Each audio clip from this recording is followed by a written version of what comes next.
अस्सलाम वालेकुम student. Today my topic is hollow full pyramid star. Previous lecture में हमने डिस्कस किया था कि फुल पिरामिड स्टार जो है उसको हम उस प्रोग्राम को किस तरह सॉल्व कर सकते हैं। ये वाला प्रोग्राम हम सॉल्व करते हैं कि इस तरह की अगर शेप आ जाए तो उसको हम किस तरह प्रिंट करेंगे, किस तरह सॉल्व करेंगे। सबसे पहले हमें जो बात माइंड में रखनी पड़ती है कि हम लूप कौन सा लगाते हैं। लूप हमें लगाना पड़ेगा फॉर लूप, और उसमें दो लूप लगते हैं, एक आउटर लूप होता है और इनर लूप होता है।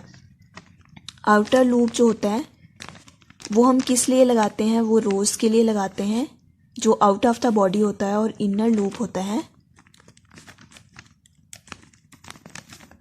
वो कॉलम के लिए होता है। ये आप लोग माइंड में हमेशा ये याद रखो कि ये आपको याद होगा तो आप मतलब सिंपली इसको सॉल्व कर सकते हो प्रोग्राम को।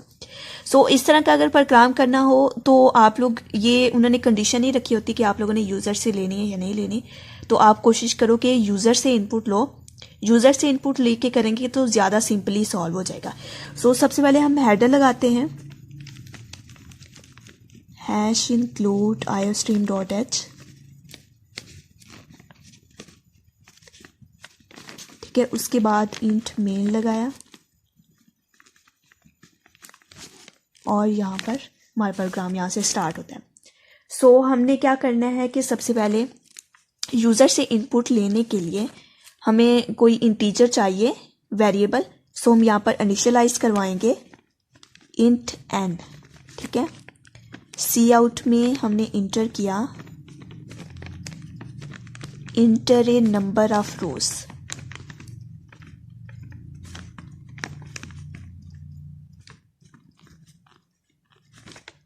और सी इन में वो कहाँ पर स्टोर होगा, एन में स्टोर हो जाएगा। ठीक है, इस तरह ये सिंपली प्रोग्राम हो जाता है अगर हम यूज़र से लेते हैं। उसके बाद हम क्या करेंगे कि ब्रैकेट लगाएंगे, हमारा आउटर लूप वो स्टार्ट हो जाता है। आउटर लूप हम रोज के लिए प्रिंट करवाएंगे। सिंपली फॉर में हम लिखेंगे int I is equal to, जैसे हमने प्रीवियस जो प्रोग्राम है वो सॉल्व किए थे, सिंपली ये मतलब उस तरह का ही है, लेकिन एंड में जाके थोड़ी कंडीशन इसकी चेंज हो जाएगी।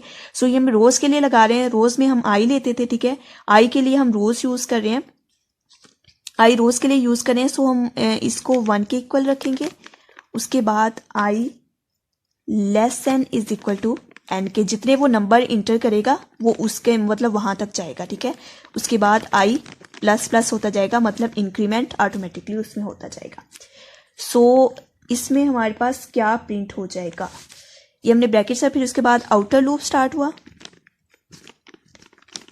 इंट, उसमें हमने लिया स्पेस, क्योंकि हमने स्पेस प्रिंट करवानी है। यहाँ पर देखो तो हमें स्पेस प्रिंट करवानी है। हम यहाँ पर लेंगे एस ले लेंगे। ठीक है, आप लोगों को मतलब इजी लगे मेंशन करने में। S is equal to space हमारी आई के इक्वल होनी चाहिए, मतलब 1 के इक्वल होनी चाहिए। उसके बाद स्पेस लेस एन होनी चाहिए एन से लेस एन होनी चाहिए।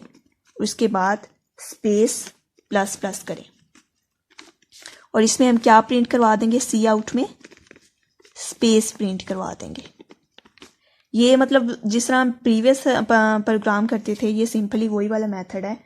उसके बाद हमने क्या करना है, हमने कंडीशन लगानी है, क्योंकि हमें इस तरह का पैटर्न चाहिए। ठीक है, ये पैटर्न उसके लिए हमें कंडीशन लगानी पड़ेगी।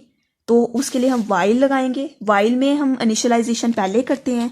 ठीक है, इनिशियलाइजेशन पहले करते हैं तो हम उसके लिए के लेंगे। वो मैं अगले पेज पे वो प्रिंट करवाती हूँ।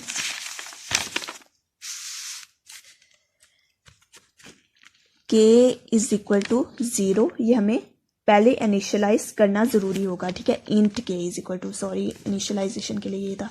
उसके बाद हम क्या लगाएंगे कि वाइल लगा रहे हैं, उसमें हम कंडीशन लगाएंगे कि नॉट इक्वल टू स्टैरिक आई -1।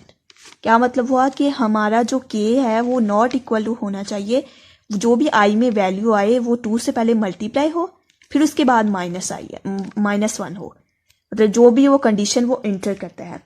वो इस तरह प्रिंट होनी चाहिए। एक तो ये कंडीशन होनी चाहिए। ठीक है, उसके बाद दूसरी कंडीशन हम लगाते हैं इफ के इज इक्वल टू हमारे पास अगर आ जाए 0 एंड, ये एंड ऑपरेटर हम यूज़ कर रहे हैं k is equal to 2 static i minus 2।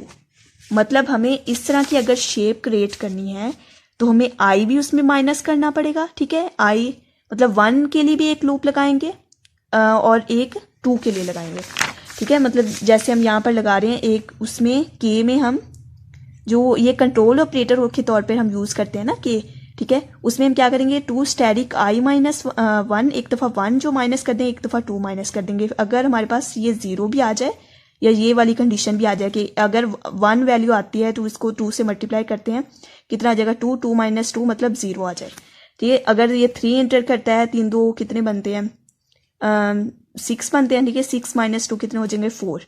उस हिसाब से हम कंडीशन लगा रहे हैं, ठीक है, क्योंकि हमारे पास जो स्पेसेस हैं वो काफ़ी ज़्यादा हैं, वो इस हिसाब से इंक्रीमेंट हो रही हैं, तो फिर इस हिसाब से ये वाली हम कंडीशन लगाएंगे। सो इसमें हमारे पास क्या प्रिंट हो जाएगा, सी आउट में स्टैटिक प्रिंट हो जाएगा। और इधर एल्स वाली कंडीशन भी लगती है, एल्स में अगर ये नहीं होगा तो वो सी आउट में सिंपली स्पेस जो है वो प्रिंट हो जाएगी और आगे k प्लस प्लस होता जाएगा, मतलब इसमें इंक्रीमेंट तो होता जाएगा। सिर्फ हमने ये 2 कंडीशन इसमें न्यू लगाई हैं। सो उसके बाद हम क्या करेंगे कि क्योंकि हमने हर दफ़ा न्यू लाइन पे जाना है, इसके लिए हम क्या यूज़ करते थे, एक तो यूज़ करते थे सी आउट एंड लाइन, और दूसरा अगर आप लोग चाहो, यहाँ वो कमेंट के तौर पर लिख रही हूँ, अगर आप यूज़ करना चाहो तो printf/n जो हम प्रीवियस यूज़ करते थे, इन दोनों में आप जो यूज़ करना चाहते हैं वो कर सकते हैं। उसके बाद ये वाली ब्रैकेट बंद होगी। एक और हम कंडीशन, ये जो नीचे वाली लाइन है ना, उसके लिए हम प्रिंट करवा रहे हैं ये वाली, मतलब जो हमने कंडीशंस लगाई हैं वो इनको फॉलो कर रही हैं कि हर दफ़ा 2 स्पेसेस आ रही हैं, ठीक है। इसके बाद 4 आएंगी जो हमने 2 कंडीशन लगाई हैं, ठीक है। उसके बाद फिर यहाँ पर 6 7 मतलब वो कंडीशंस वो अप्लाई होंगी इधर, मतलब जो स्पेसेस हैं उसके लिए हर दफ़ा 2 वैल्यूज़ फिर मतलब इस तरह इंक्रीमेंट होता जाएगा उसके लिए। तो ये लास्ट वाली लाइन के लिए हम एक और कंडीशन लगाएंगे, वो हम यूज़ कर रहे हैं फॉर, ठीक है, for i is equal to 0 और i लेस देन होना चाहिए 2 स्टैटिक n माइनस 1 और i प्लस प्लस, और प्रिंट एफ में हमारे पास स्टैटिक प्रिंट हो जाए। ये i की वैल्यू हमने 0 इसलिए लिखी है क्योंकि वो यूज़र जो इंटर करेगा वो ऑटोमेटिकली इसमें आ जाएगी, ठीक है। वो 0 तो नहीं इंटर करने लगा, लेकिन हमने मतलब यहाँ पर इमेजिन कर लिया है यहाँ पर कि 0 होगी और जो भी वो वैल्यू इंटर करे वो 2 से मल्टीप्लाई हो, -1 हो और i प्लस प्लस हो। सो ये हमारा होलो पिरामिड स्टार था, ठीक है। नेक्स्ट में हम इन्वर्टेड जो है पिरामिड्स उसके बारे में, उसको प्रोग्राम जो है वो सॉल्व करेंगे। सो इस तरह की अगर आप डेडिकेटेड लेक्चर देखना चाहते हैं तो प्लीज़ मेरे चैनल को सब्सक्राइब कीजिए, लाइक कीजिए और शेयर कीजिए। और अगर आप लोग कोई क्वेश्चन पूछना चाहते हैं तो कमेंट सेक्शन में पूछ सकते हैं। Thank you.